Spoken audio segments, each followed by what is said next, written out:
welcome to Two Guys and a Mic, sponsored by Jim and Tin Sports. I am your host, Scotty, joined as always by Matt and Mike. Sorry to our one fan. Well, we've been off for the last 2 weeks due to scheduling conflicts, graduations and birthday parties and a whole bunch of stuff, vacations, all that stuff. So we weren't able to get together to record a video, but we are back now with a whole bunch of good stuff. We're going to go over some prospects in baseball, kind of jump into some other things that's going on in the MLB. We're going to talk a little bit of football, but first, as usual, right now with the NBA finals going on, we're going to jump onto that. So series tied 1-1. And by the way, today is Tuesday the 6th, so tomorrow will be game 3 in Miami.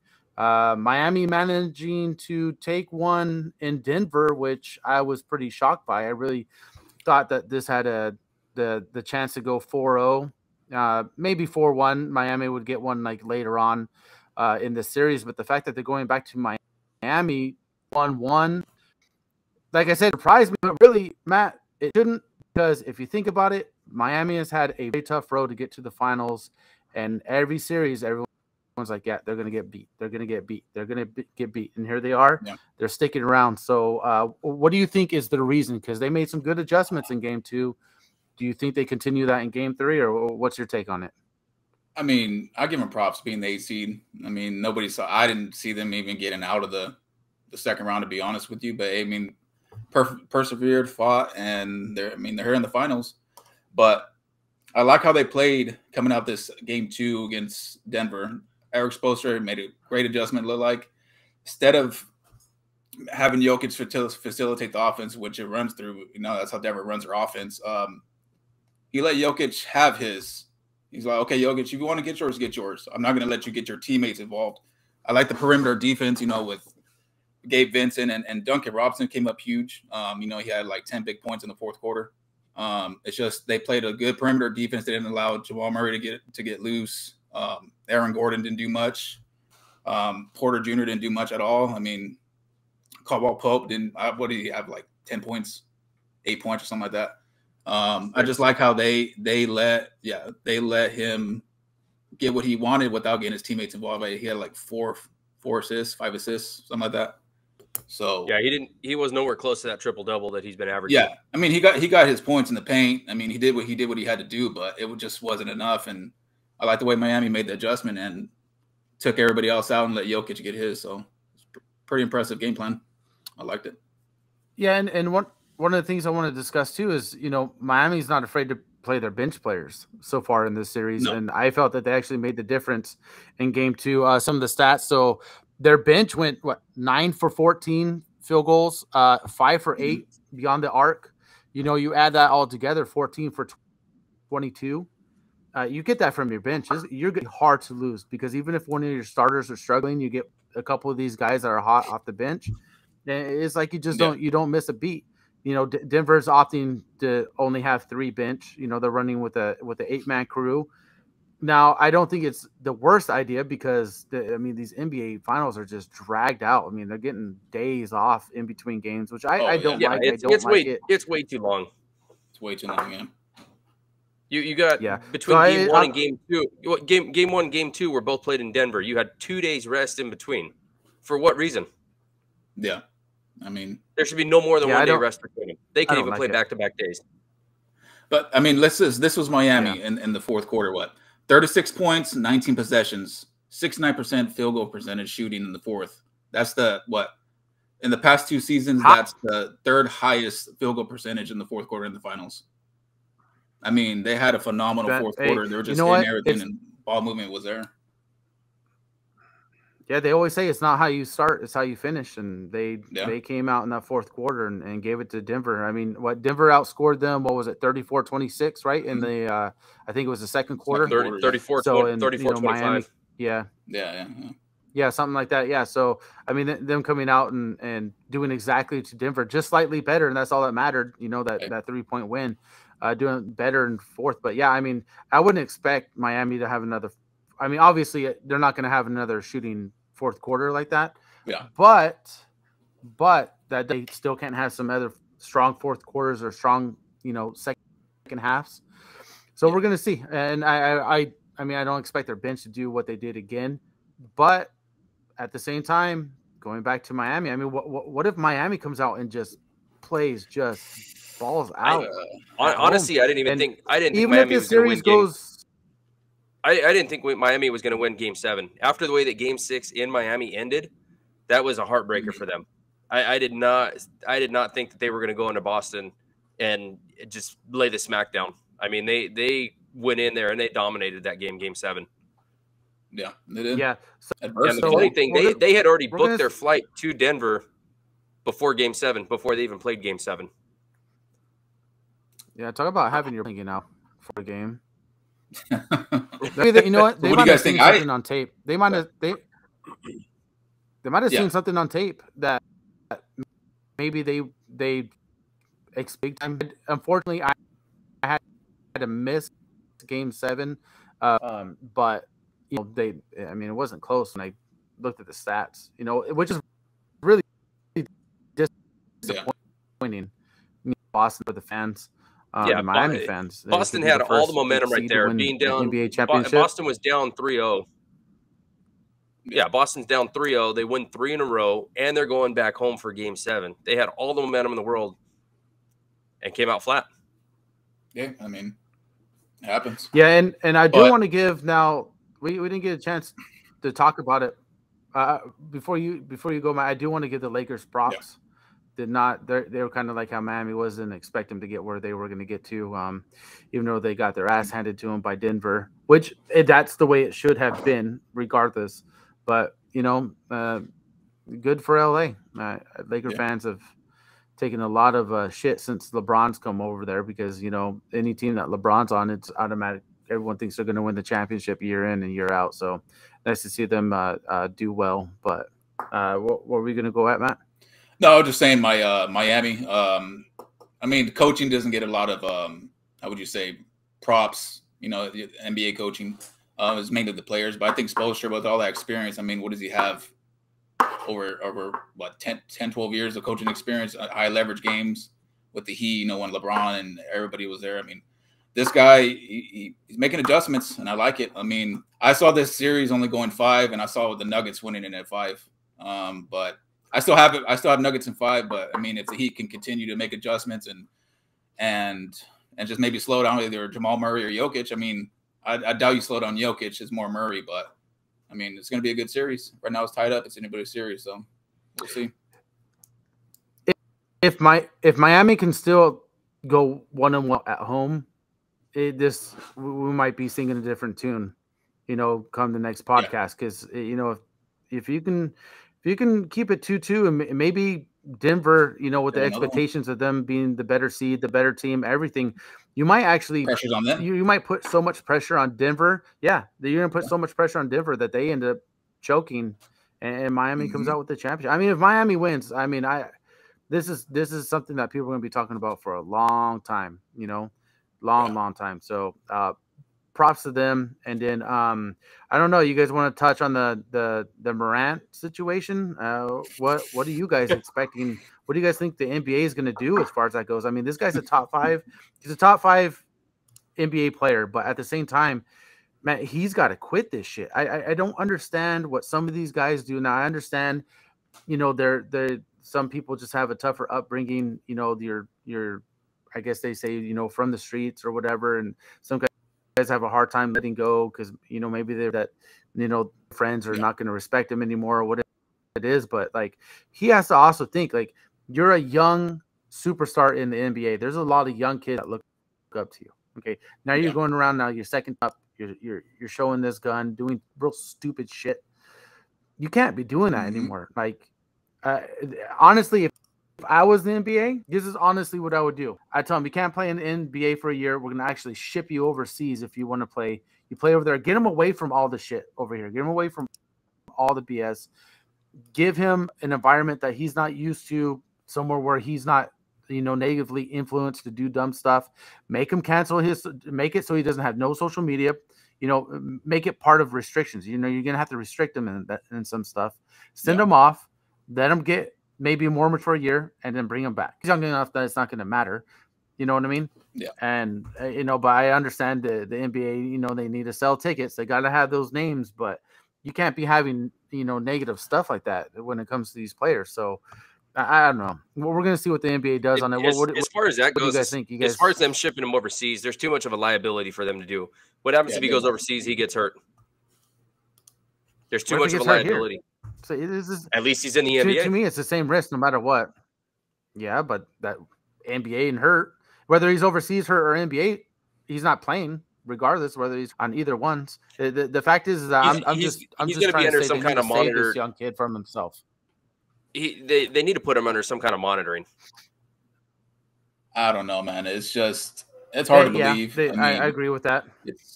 It's the situation's ridiculous. It's not just. I mean, what is this? The third time he was waving gun on IG Live and was a gun in the strip club, and it's just. It's ridiculous, man. I mean, what do they say? That growing up, this guy, I mean, they said he had a good family, good upbringing. This guy's doing the opposite. This guy's pretending to be a gangster. He's already an NBA player. Like, you have a contract with Nike. You have a Powerade contract. I mean, you have all this stuff, and what do you do? Throw it away? He had. Yeah.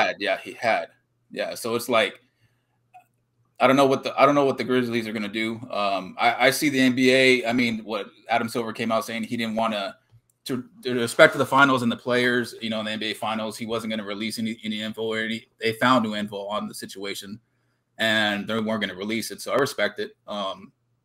Honestly, they should hit him with the Gilbert Arenas treatment with like 50 games, but I don't know if the NBA is going to do that. That's hit him with 50 games. You're going to take some good revenue away from the NBA and the Grizzlies, but I don't know. We'll see what they're gonna do. I'm thinking 50 games. But this is bigger. I mean, you gotta save this young man from himself. But the problem. Here's the other problem. If now when he gets suspended, who's keeping an eye on him? He's just gonna have all that more time on his hands. That's why I said he's got to be under some kind of monitoring. Exactly. It's happening too much. That's what I'm saying. All these young athletes, they're getting the money. And they're just going out and partying. They don't know how to act when they've got all this money. Sad to say, but go back and look at Henry Ruggs. Dude, you're in Vegas. He has more access to another vehicle for somebody to be able to drive him. And he wants to go out and drive 100-something miles an hour and kill somebody. Yeah. Absolutely no reason. I don't know if they think that there's not because of who they are and, being a star or just being, in the NFL or whatever. But man, it's just really stupid. You're set up in a way that you can't even imagine. The average person would love to live your life, and you're over here just shitting it away in a bucket. It's just, dude, what are you doing? So I do wish Morant all the best. We'll keep everyone updated as news comes on, and once the NBA announces what they're going to do with that. And then Matt, you were talking about before we started recording. You were talking about a little trade, a little birdie whispering in your ear about a little trade. I wouldn't say it's trade. A lot of execs, I've been reading some news. A lot of execs in the NBA were saying has the train come to a stop at the train station with the Boston Celtics and the whole Jaylen Brown and Jason Tatum, the whole, what has it been, 6 years they've been together and they haven't got that title yet. So, I mean, a lot of execs are saying that Jaylen Brown could be out. They're not going to get rid of Tatum. That's their all-star. They're going to build around.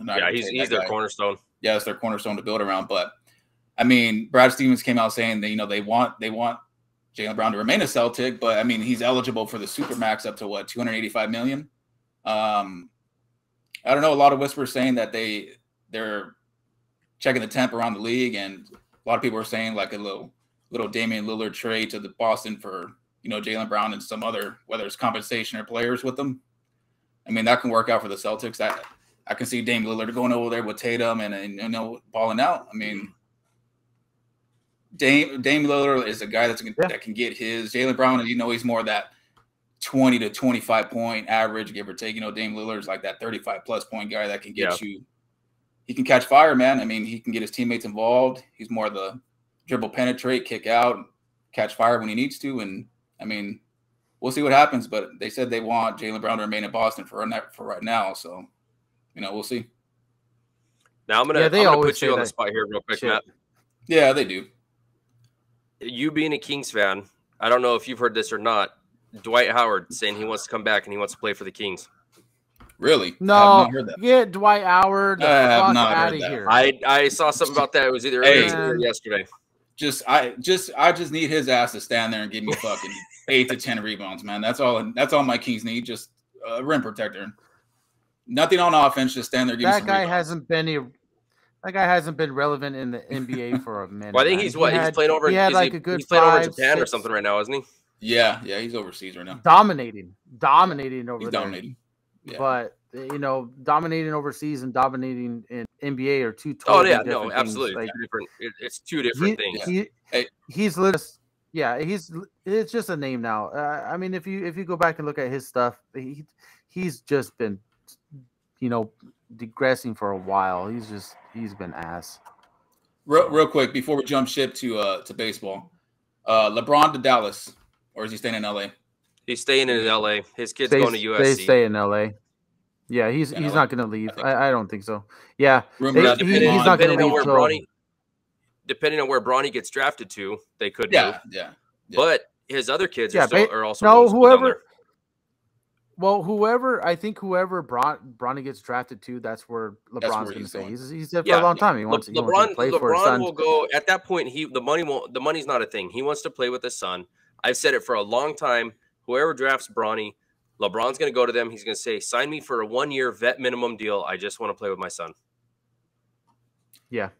And they don't need to sign him to a huge contract. And at that point, him going in and they can sign him for a vet minimum, that's just going to clear up even more money for them to bring in somebody else too. Yeah. Okay. Yeah. If he plays for the vet minimum, I don't know if he's going to do that. But why would he not? But he doesn't need the money at that point. It's not about the money for him. Doesn't. Yeah. If you superstars, if you see, still trying to get paid, Mike. I mean, I get it. He's gonna get some money. I get it. He ain't no Tom Brady. He don't care about change. Yeah, okay, but imagine this. He plays with his son. They bring in somebody else. They win a championship. He retires, and it's his son's first year in the league. I don't know. I mean, that would be awesome. It'd be awesome, but I think, like you said, willing to do that. You know what I mean? It'd be nice. It'd be a nice little Cinderella story, but I don't see LeBron James going to the ball, so I don't think it's going to happen. Yeah. But hey, you know what? Crazier shit's happened. So what do you guys think? Yeah. Ready for some baseball? All right, guys. Yeah, so moving into baseball. So we were actually going to record this podcast last night. And one of the things I was going to talk about was I was going to rip into the Cincinnati Reds. They had De La Cruz down there in the minors, just wasting all that talent. Let me shoot you guys his AAA stats up until he. Now, if people don't know, he got called up. Okay, he played today. We're talking about his stats from today, but this dude was batting .297, 12 home runs, 36 RBIs, 11 stolen bases, had a 1031 OPS. The dude was just he proved himself long enough in. Okay, a couple days ago, this was their starting third baseman. This was their third baseman stats. This is Gavin Newman. Okay, 73, 2 home runs, 10 RBIs, 3 stolen bases, 702 OPS. Okay, these two dudes are in the same league. Even though De La Cruz hadn't seen major league pitching, I don't think it really even mattered. Okay, now he made his debut today. Obviously, they heard me ripping him, so they wanted to go ahead and call him up before I could rip him on the podcast. But he sat there longer than what he needed to. But so they're now this is pretty cool. So their attendance tonight was 22,602, which is 6,000 more fans than a typical Tuesday night. So clearly, they made their way to come up. Super high, going for 1 for 3. He reached base on his first 3. He hit a double. He got walked twice. He did. He also scored a run. They beat the Dodgers. I think it was 8-7. I didn't look too much into the score, but I think it was 8-7, 7-6, something like that. So they get a win up here. He's going to be here to stay. I see lots of all-stars, and this gentleman super stoked about him. So congratulations to Elly De La Cruz. And another thing is the Reds are not. They're 5 games out of first place. Pirates are in first place. They were tied with the Brewers. Now the Brewers, I do think, are a little bit better than the Pirates, but I don't think that division is all that great to where I don't think it would be completely out of the question with the Reds bringing up all these prospects and they've been doing good. I don't think it's completely out of the question that the Reds sneak in and they're right there by the end of the season, ready to win that NL Central. Everyone thought it was going to be the Cardinals. They have been probably the third worst team in MLB. Yeah, they are panic mode. I picked them to win the NL Central, and they are making me look stupid. So I'm going to have to make a phone call because I can't be looking stupid like that. So another prospect I wanted to talk about. A couple other odd stats. You fucking ever interrupt me like that again? You ever interrupt me that again? I'm going to fight you. Elly De La Cruz has the hardest hit ball of 23 at both AAA and MLB at 118.8. He's got the hardest infield assist at AAA or MLB at 99.2 miles an hour, and he's got the fastest home to third time in AAA or MLB at 10.97 seconds. Only took him one game. One game, huh? Only took him one game.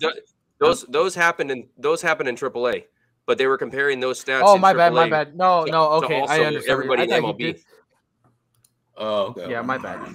But 10.9 seconds, 10.97 seconds from home to third base. That's flying. That's pretty damn fast. Yeah, that's pretty damn fast. Another prospect I wanted to touch up on that is getting promoted was the centerpiece of the Juan Soto trade, and that's James Wood. He just got promoted up to Double-A. He's another guy that I have been on since for a while. I think the very first Jim and Tin Sports podcast we did, like, I don't know, maybe 18 months ago, they were asking me about, what prospects I was collecting as far as cards went. He was the first guy I threw out there. I was all James Wood from the get-go. Now, his minor league stats, basically he's played what would be considered to me like a full MLB season.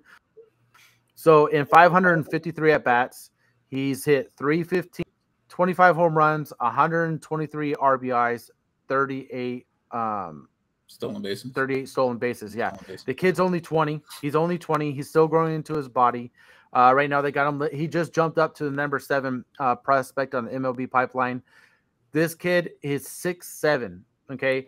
Now they have him listed at 6'7", but I keep hearing that he's 6'6", so we're just calling him 6'6.5". But it's really weird because when you think of guys that tall, you don't think of speed. So the 38 stolen bases really like jump out at you as far as that goes. But he's 6'6", 240, Scotty.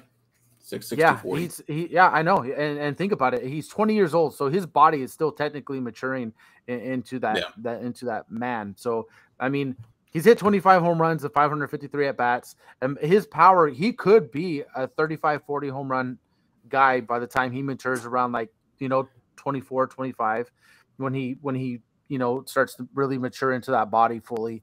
So I'm excited to see what's going to come out to him, and I think I understand that the Padres wanted to go ahead and let Juan Soto.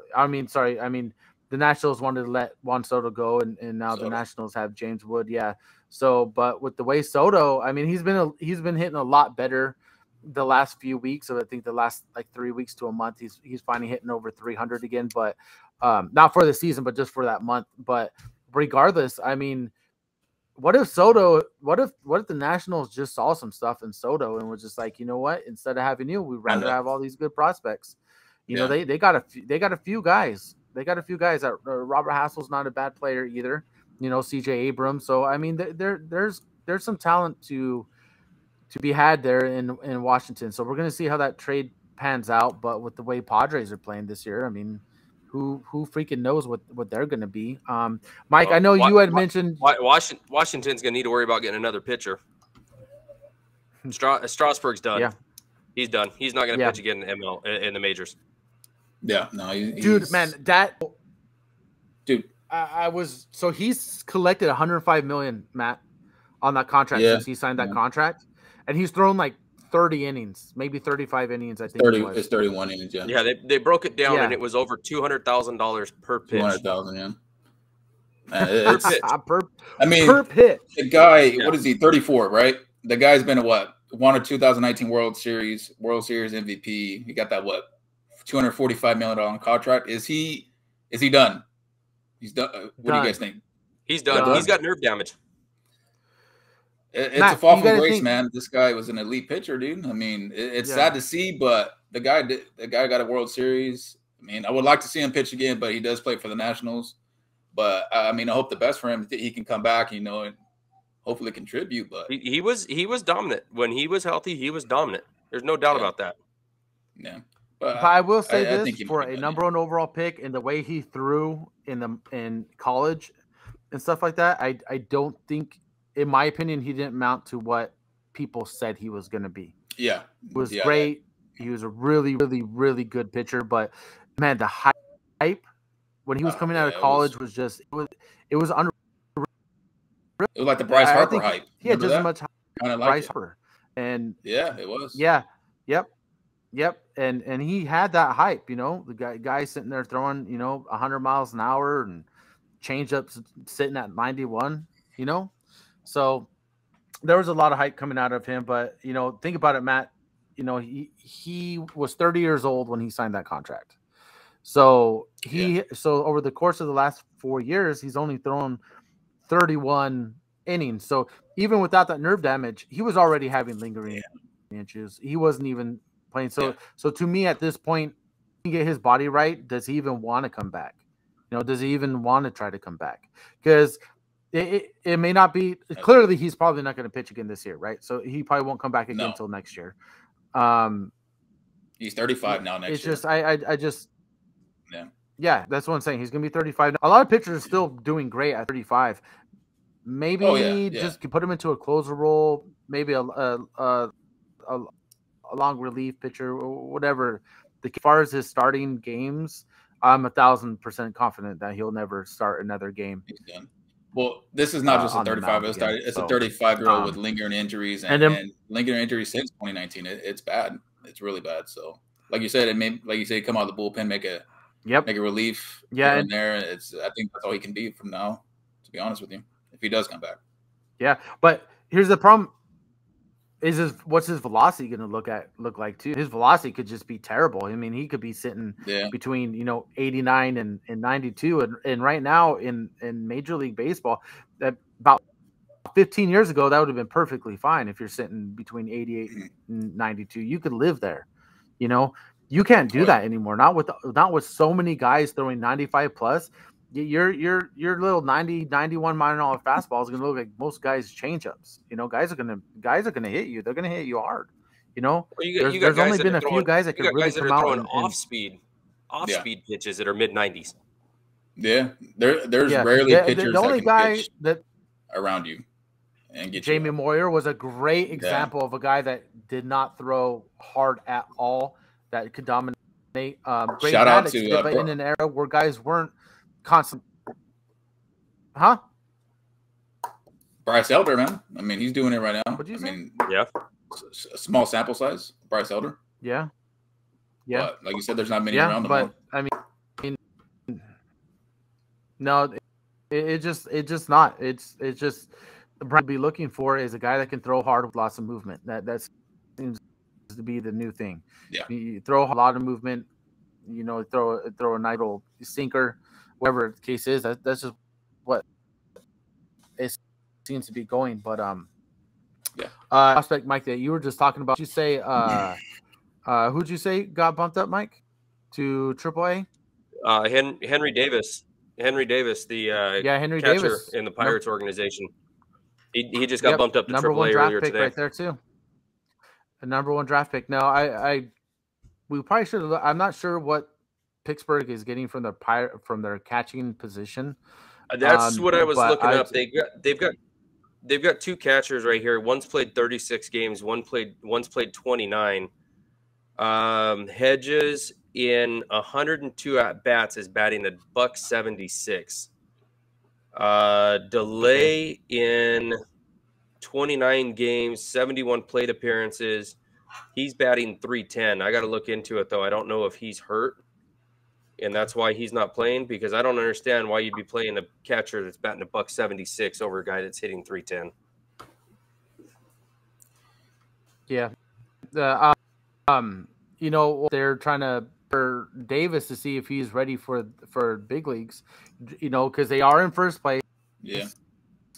They're obviously going to want to be making a run. Do you maybe bring him up after the All-Star game, give him a 6 to 8 weeks right there in AAA, see how he performs. He performs well. Maybe they bring him up and hope he can help the big league team for run at that divisional titles. So that's gonna be interesting to see. I'm excited for that. There are really good prospects now that going on. Another guy we were wanting to talk about here. I got my notes here. We got Ethan Salas. If you guys no one has heard of this kid, 16-year-old catcher, coming over from Venezuela. He's in the Padres organization now.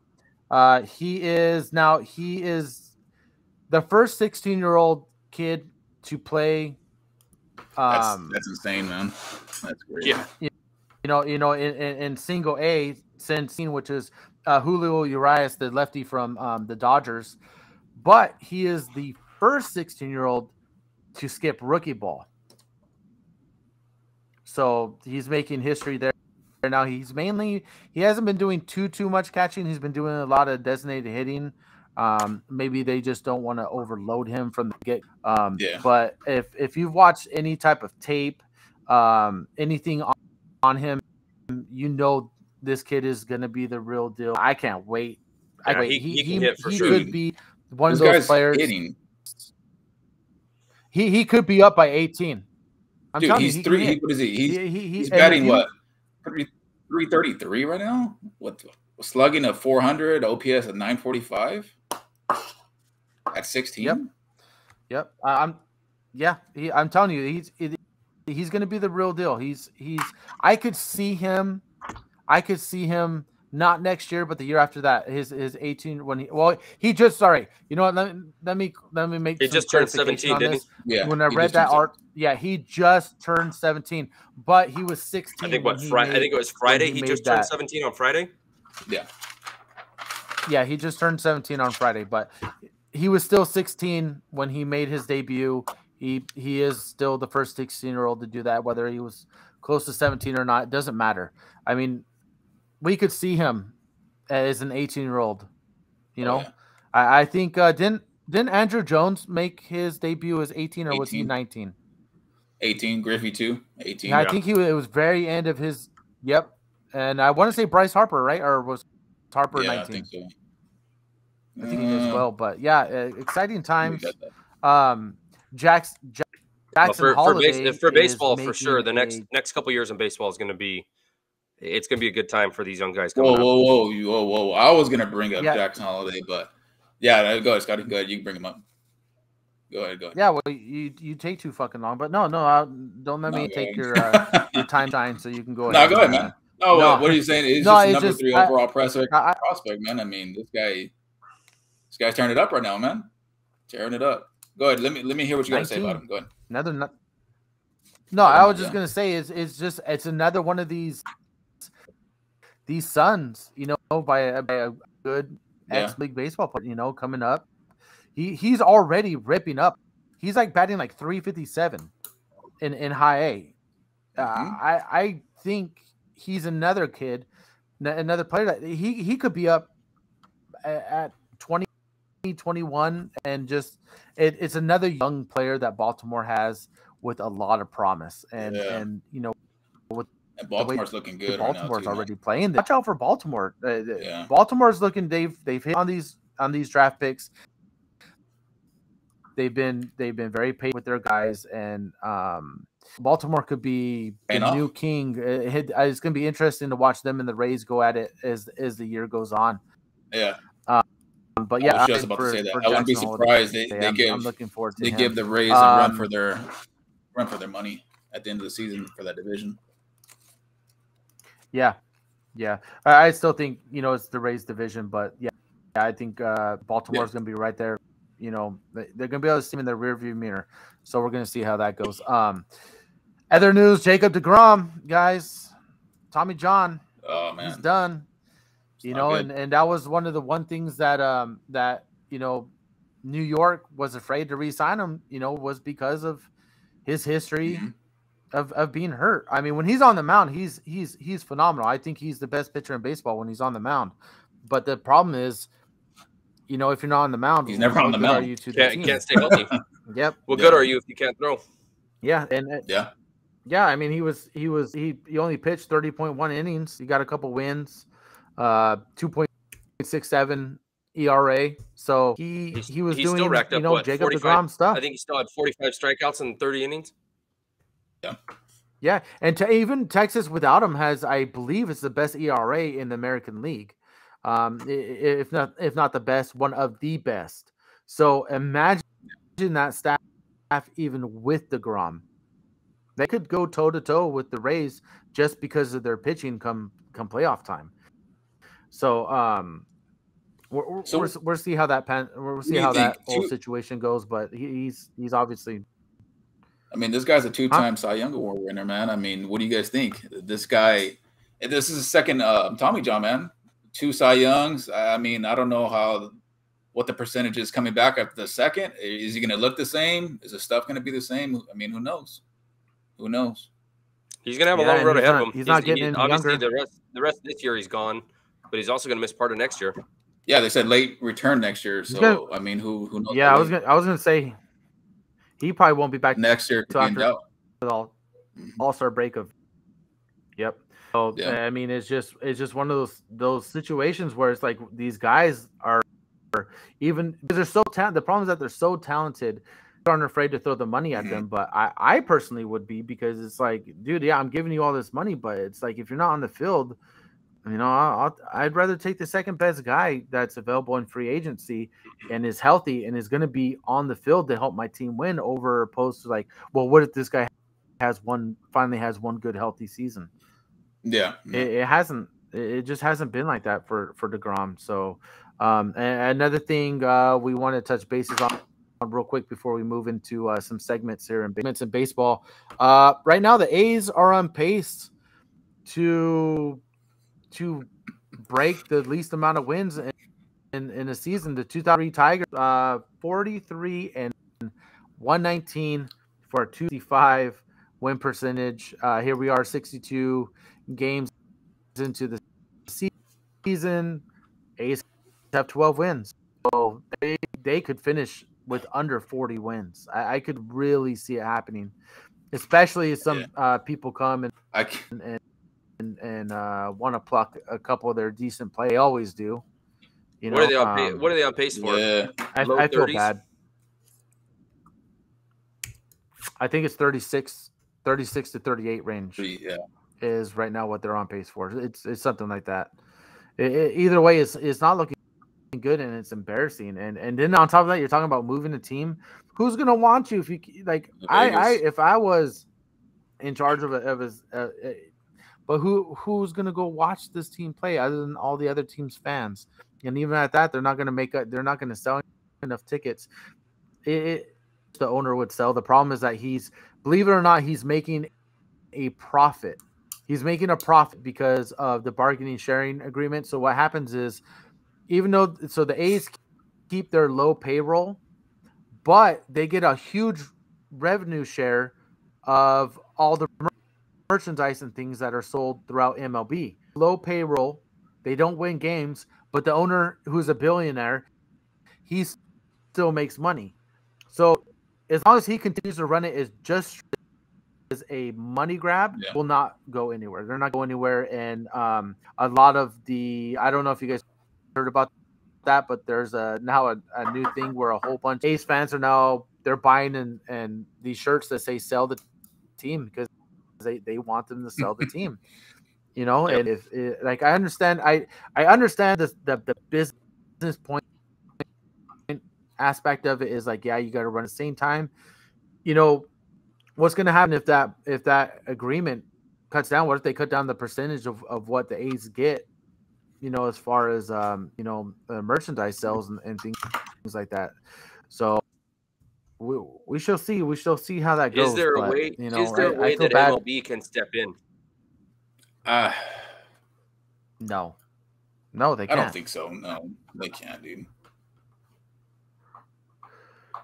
No, they can't. And in other news, Luis Reyes, man, you guys think he's gonna hit 400? You guys think he's gonna finish the season 400? As of today, he finished another 2 for 4. So check this out. So right now, through 62 games, batting 401. Right. Listen to his last 4 games: 5 for 5, 2 for 4, 3 for 4, 2 for 4. So he's 12 for his last 17. Now, that against the A's Royals. So he's facing shitty pitching. You know what I mean? But it doesn't matter. You play your schedule. You go about it. I think because into the season, I think he has a chance to. If he doesn't bat 400, I think he can keep his average over 380 though. I do think 380 is cools off. I think he cools off, and he's going to be. I think like 360. Yeah, I was going to say 360, 370. Yeah, that's what I'm looking at, or I'm thinking. He went 2 for 4 today. His average went from 399 to 401. Yep. Well, only takes a couple hits, and as long as he's been facing that pitching, if he takes a couple, what if he goes in a slump and he goes 0 for 10? His average is going to drop down to like 390 just right there alone. Now mix in some other games where he goes 1 for 4, 1 for 5. Yeah. No, I get what you're saying. As the season progresses, if he can keep it around that 400 mark, he can afford to have a bad game because he'll have so many at bats that it won't. Yeah, he'll have more really at-bats. Negatively affect his batting average. So we'll see. We'll come back to this at the All-Star break, and we're gonna see. We're gonna see where. Here's he's the other at question: if he continues, if his bat continues to stay hot like this, do people start walking him? Nah, because he's not hitting home runs. He's not hitting home runs. He's not driving in a bunch of runs. He's just getting on. Yeah. No, he's not, and he's not. Yeah, he's just getting on. So what's the difference between him getting a hit and you walking him? Either way, he's getting on base. Yeah, I'll take my chances of pitching to him. You have a better chance to get him out than you do to like what you guys give are him saying. Free base. Yeah. Yeah, exactly. So one other thing, so the segment we talked about. Hold on, one other thing that we didn't talk about, and I think we all missed it. Aaron Judge going on the injured list. Oh yeah. Did not hear about that. What happened to him? I heard it was it was with his toe. No, it's his toe. Sprained right toe, big toe. This goes back to the catch that he made in LA when he crashed through the wall. I give him a couple weeks. He'll probably just be off. So it's a short term. What is it? The 10-day? 10-day. Yeah. But yeah, he'll be fine. He'll. I mean, that's an injury though that could linger around too. Yeah, I mean, it can. They're just, but at the same time, it's, you gotta lick your wounds. I mean, Mets should be used as a professional athlete, you're always. It just seems like you're always hurt. Yankees should be used to it. Judge and Stanton are always hurt. Yeah, and let me. We're talking about prospects. Let me get to that. I want to talk about the Yankees now. Let's talk about our Braves. What do you guys think? You're about 2 hours. No, we we skipped this guy, and we're all Braves fans here. We didn't even talk about AJ Smith-Shawver. I mean, drafted 7th round, 2021. I'm excited. He's going to 7 starts, bro. 7 starts in between Rome, Mississippi, and Gwinnett. Only allowed 4 runs in 33 innings. This kid, I mean, he came out of through the minors. Dude, he came out of the bullpen that game against Diamondbacks. What he 2 1/3, no walks, 3 Ks. I mean, he looked electric, man. His stuff looked good, and it was a high T situation. I mean, what were we down a run or two just to keep it for 2 1/3, just to keep it like that? And Eddie Rosario ended up hitting that grand slam, in the 9th. But I mean, he looked good. I don't know. I just want to ask you guys: are we moving too fast on him? The kid's only 20. I don't know. He's gonna get a start upcoming again. I think against the Nationals, I believe. Friday. Friday, yeah. He's taking Soroka's spot in the rotation. I just want to know: are we moving too fast with it? My opinion is the Braves have always taken chances with young pitchers. They've always taken a chance with young pitchers. Yeah. Always done really good at developing young pitchers, and I think they're pretty good about. I think it was a good call to send Soroka back down. He clearly needs some more time to get back after being off all year. Little tuning, you know, and bring him in and little tuning. Yeah. And given the injuries that the Braves have, Max Fried out. Yeah, given the injuries to the Braves rotation, that's why he's up here already. If Fried's healthy, Wright's healthy, he's not up already. I honestly, I see where you're coming from, Scott. I just would have liked to see maybe another 2 to 3 more appearances out of the bullpen before he gets a start. But I mean, hey, I'm not managing the Braves. I mean, it's their call. It's the organization's call. It's Snit's call. So, I mean, they know more. Well, and I think it's a good team for him to pitch against too. I mean, the Nationals aren't, you know, they're as average of a lineup as you can face in the MLB. So, I mean, it's not like he's facing, you know, the Mets lineup or the Phillies lineup or something like that. He's going to face the Nationals. Well, so I think it's a good. He just came in, but he just came in and faced the Diamondbacks. They're the number 2 team right now in the National League behind the Braves. He retired 7 out of 8 batters. I mean, 1 through 7, he retired, man. I mean, that was impressive for his first game appearance in the majors against the Diamondbacks. Yeah. Well, we're gonna see. Now look at this though. The next Diamondbacks podcast, we'll come back on this. I was gonna say that's a much different lineup than say 1 through 7 from the Dodgers. Yeah. No, but it doesn't matter. I mean, a winning team is a winning team. You're doing something right. For sure. You're winning games. So I mean, and like they brought him in a high pressure situation, and he didn't bat an eye. He was perfectly fine. So I don't Matt, if this is too big for him, I don't think so, because that situation would have been too big for him, and he came in poised and he looked good. So I think, and here's the thing: if he right now, I think you just keep him in the rotation, and when Fried and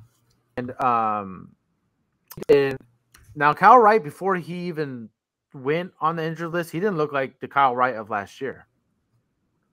He looked a little iffy. And there's no timetable. There's no timetable for Wright's return right now. Yeah. So he might just take his spot in the rotation permanently for the rest out, and he pitches well. So, you know, we'll find out. We'll come back to this next week, and we're going to touch on we'll talk quite a bit on that game. One of the things we talked about we wanted to do, so one of the things we wanted to do was we got 3 little we're going to debate on right now. You guys obviously know it. So this first one is going to be, is it time? Okay. And the first team I'm throwing out there, I'm going to pick one team from the American League, one team from the national side. Okay. So we'll start with the Seattle. And now, at this recording, Seattle is 29 and 30. They're 10 games back in their division. They also only have a +3 run differential, so they're not doing. Julio Rodriguez does not look like the Julio Rodriguez of last year. Now, here's the problem. It's not so much like, oh, they can't turn the season around. It's who they're chasing. Okay, they're chasing Baltimore. They won tonight. They're 30 and 30. Houston, Toronto. Baltimore, Okay, 30 and 30. Okay, now they're chasing 4 teams that are just playing out of their mind. All 4 of those teams are really good teams. Okay, now you've dug yourself in a hole. So not only do you have to play well above 500 ball, you have to also play better ball than those 4 teams that I talked about. Okay. Mm-hmm. What do you guys think? Is it time to panic, or is it still too early in the season? I think it's time to panic, man. Okay, fine. Mike, you go first. I don't think so. I'm looking here at the teams that are ahead of them. I don't think so. Angels, I hate to say it, they always fall off. The Angels always fall off every single year. That's one team right there out of the way. Do I think that they're going to make it all the way into the wild card? No, as far as Seattle. But I do think that until late in the season, they're going to hang right around that fringe range where they're only about 4 games out of the wild card. I don't think it's time for them to panic. They should panic? At what right now? All-Star break. If the same situation come All-Star break, Mike, are you panicking? Not panicking? What, 5 games out of the wild card? Yeah.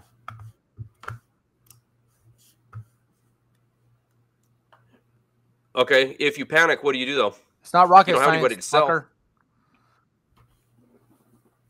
No, I don't think they should sell because they're a young team. They're young. You can't.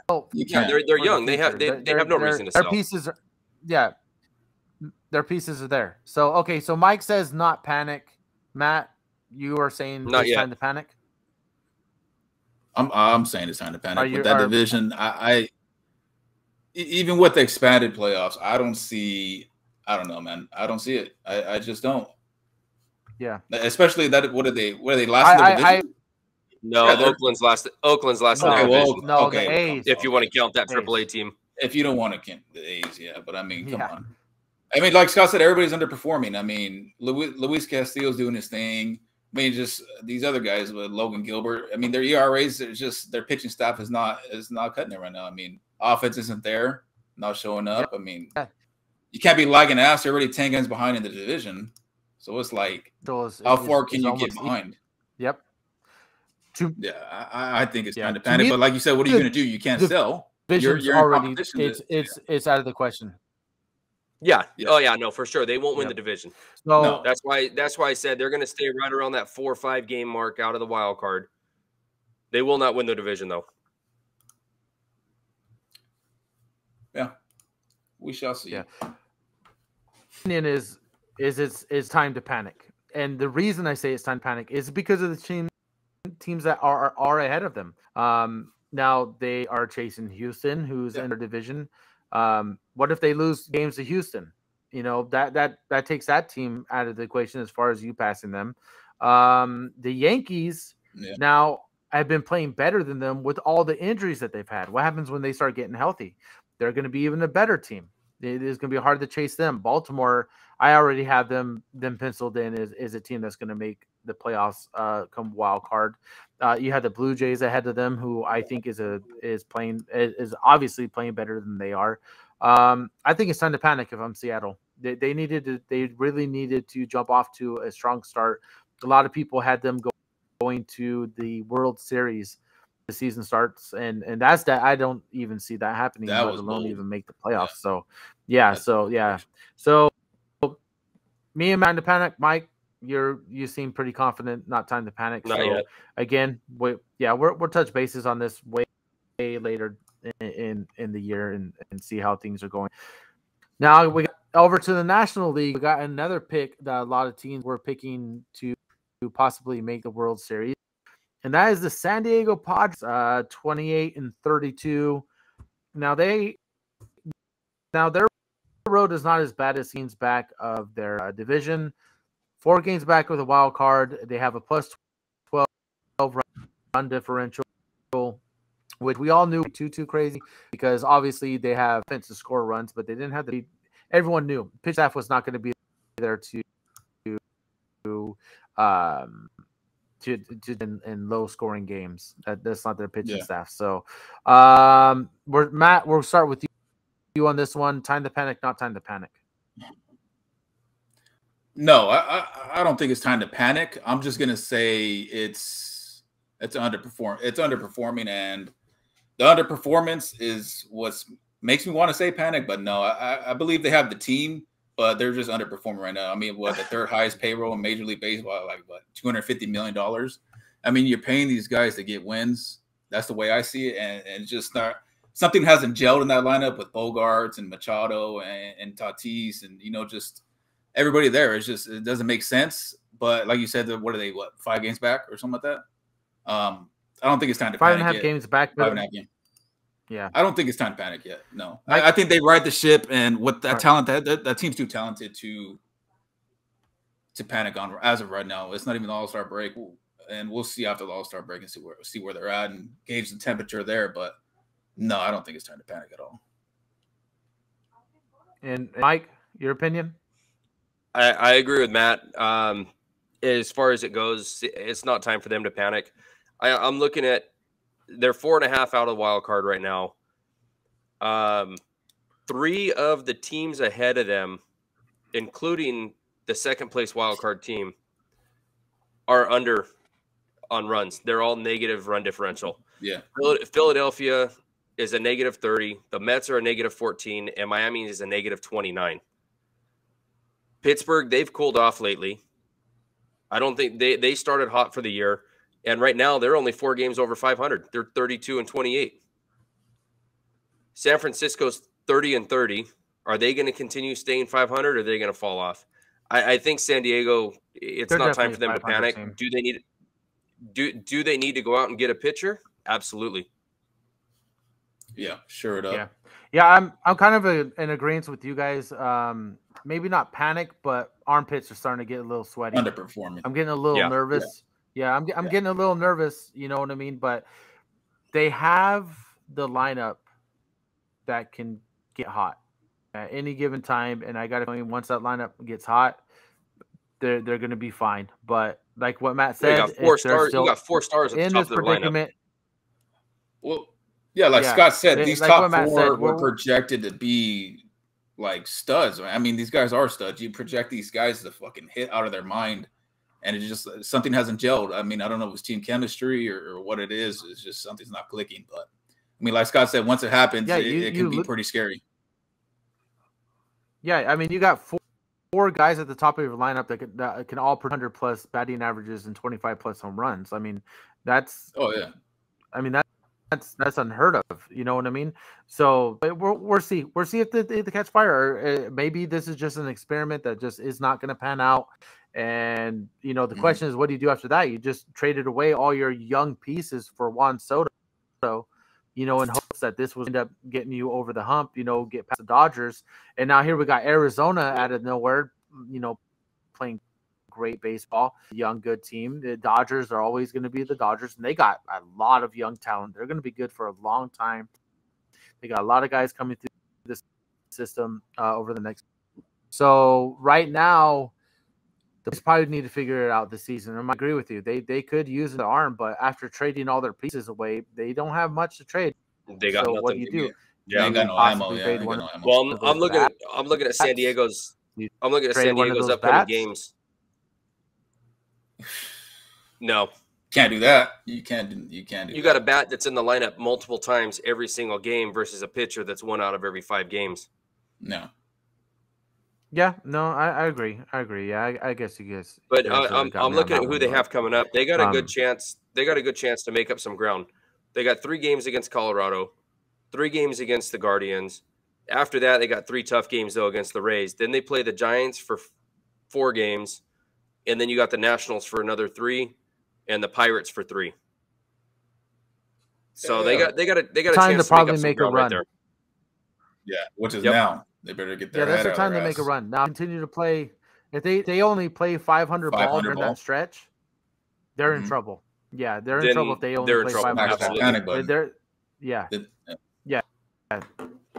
definitely going to have to play at over a 600 or over a 60 win percentage during that time. So it's getting close to do this last baseball segment real quick.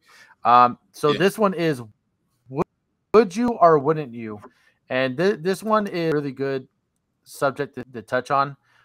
So this is going to be the Angels. Okay, Angels are sitting 31-30, 9 games back, 5 games back to a wild card.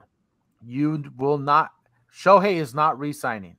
Okay, Shohei is not re-signing. He's 28. He's 3rd in home runs in the American League. He's 3rd, and he's got a 3.3 ERA. He's 6th in RBIs. And then obviously you have Mike Trout signed the 12-year deal. He's 31. He signed that back in 2019. At the time it was the richest contract. For the Angels, okay? And you're not winning with these guys. You haven't done shit with them. This experiment, and another experiment that should have worked, for some reason it didn't. Do you sell these guys right now and just get an absolute massive. I mean, massive haul. If I am the Angels, I would Ohtani to the Dodgers for a bunch of those top 100 prospects. Then I would turn around and I would trade as well. Just let them both go. These guys deserve to be in the playoffs. You're wasting time. I mean, what's the point of keeping Ohtani when he's not going to re-sign with you? And you can, I mean, no. God, the what you could demand for Ohtani. It's a good thing you brought up the Dodgers. My question. Dodgers, so you guys have my answer. Dodgers have 7 prospects in the top 66. Now 2 of them are catchers. Are you going to take 2 catchers? Probably not. No. But would it be bad to say give me 4 of those guys? You got 4. They got 4 guys in the top 50. I'll take them all. But okay, so you guys obviously have my answer. If I'm the Angels, you're selling Ohtani. You're selling Ohtani for sure. These guys, Ohtani, and do right by Mike Trout. This guy has been a cornerstone of your organization. The guy does not bitch. He goes out there. This guy's a 5-tool player ever since he's came into the majors. Do right by him. Get this guy on a team that he deserves. Like Scott said, he deserves a playoff run, man. This guy, he's gone through it all, ups and downs, injuries. You know, the guy's not getting younger. Just get that guy on a good baseball team, man. Do right by him. That's the way I see it. Yeah, Mike, what do you think? What's your take? So me and Matt are also in agreement. You trade both of them, okay? Mike, what do you think? You trade Ohtani for sure. As soon as you're out of the wild card race, you're selling for sure. You have to. They didn't do anything before they had Ohtani. They're not out of the race. They didn't do anything before Ohtani. They're not doing anything with him. So you got to get what you can because Ohtani's gone at the end of the year regardless, no matter what. You let him walk and get nothing for him? Yeah. You got to get assets to start your rebuild. Here's the other reason. Yeah, you do. No, and I agree with you. I mean, what's the point of keeping him, not making the playoffs, and not getting? Here's another reason why you lose every way. Is because you lose every way. Well, no, the National League. Okay, you don't have to face them. Okay, number 2, a foreign from Japan, you keep them in the LA area. Okay, it's just LA. You keep them comfortable. You do them some justice with that, because the Dodgers are going to have the payroll to. This dude is signing a $500+ million contract, easy. Because if you really think about it, he's going to demand or something like that. Well, okay. Yeah, he'll be the highest paid ever. Going to demand. Yeah, because he's in my opinion he's a top 7 pitcher in MLB and he's a top 10 hitter. Mm-hmm. Now you're going to have to pay him at both positions. So you're going to have to sign him to a contract as a regular fielding player, and you're going to have to sign him a contract as your ace pitcher. Okay. I really think if I'm the Dodgers, I pick up the phone, I call the Angels, say, hey, what's good on this? We got what's good on it. And they may even demand, a major league starter as well. If I'm the Dodgers, I throw him a pitcher. You get, and then you're adding to that lineup with his bat. So you don't lose anything and gain any. Well, you know what? No matter what pick you give them, they're gaining a little bit of better pitcher, but then you're gaining another really big bat in that lineup.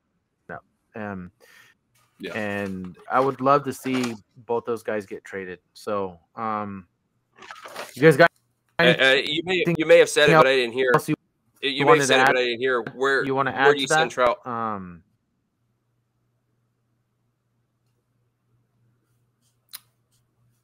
You send Trout to the best package you can get, whether or not. I think whoever's offering the best package, that's where you send. You're looking for highest bidder, bro. Highest bidder, 100%. No, but by doing right to him, because of what he's done for the organization. Do you let him choose? That's more Trout. That's more Trout they got to do right by. That's what I'm saying. Yeah. Yeah. Because he is at the end of the season regardless. So I think for that you send him to a team that, I mean, no team is gonna. I don't think any team really calls for Ohtani that doesn't plan on really making a real run at re-signing him, because you're not going to give up all these prospects for him. But I mean, think about it. Think about what Ohtani and Trout, as far as real talented prospects, can bring you if you trade them both. Yes, I understand they both sell tickets. The fan base is probably going to be super pissed off, but at the same time, give it 3 or 4 years and then see how mad your fan base is when you guys are sitting there kicking the shit out of, because you completely, revitalize your prospects. I got a question. Do you think it's too far gone that all these MLB owners are like, it's gone to this point, All-Star break's coming up, let's just not give up any prospects for this guy? Because you have to bleed your farm for this guy. Your farm is gone pretty much, I think. Right? Then and it's like, why trade Angels, all these pieces? And yeah, it's just, I don't know. Why trade these pieces? I don't know. I wouldn't give him up for peanuts. Exactly. But I mean, if a team's going to trade for him, there's no guarantee to sign that he's going to sign. What did the Nationals get for Soto? They got 4 prospects. A shitload. Yeah. Okay. So they got 4 prospects. How many prospects is it going to take for Ohtani? The whole Dodgers fucking farm system, all 7. It's going to take. It's going to take a lot. But like I said, it's going to be 5 prospects and a veteran, 6 prospects and a veteran. It's cash consideration, something. Yeah, I don't know. But yeah, but we'll see. All right, guys. Well, I hate to call it right. I got to call it right now. I do got to get going. Things I got to do right now. But we're touch football next week. We'll make sure we touch on some football. I know we didn't get a chance to do this week, but yeah. Yes, sir. So the NFL going. Everyone listening, thank you. Yeah, thank you for joining in. We got next week. We're doing as far as what we got planned. We got some big things planned for the NFL coming up on this podcast. Big things. Yes, for that stuff. So with that said, you guys listening, appreciate you two guys, your input on everything. And we will see you guys on the next. Thank you guys.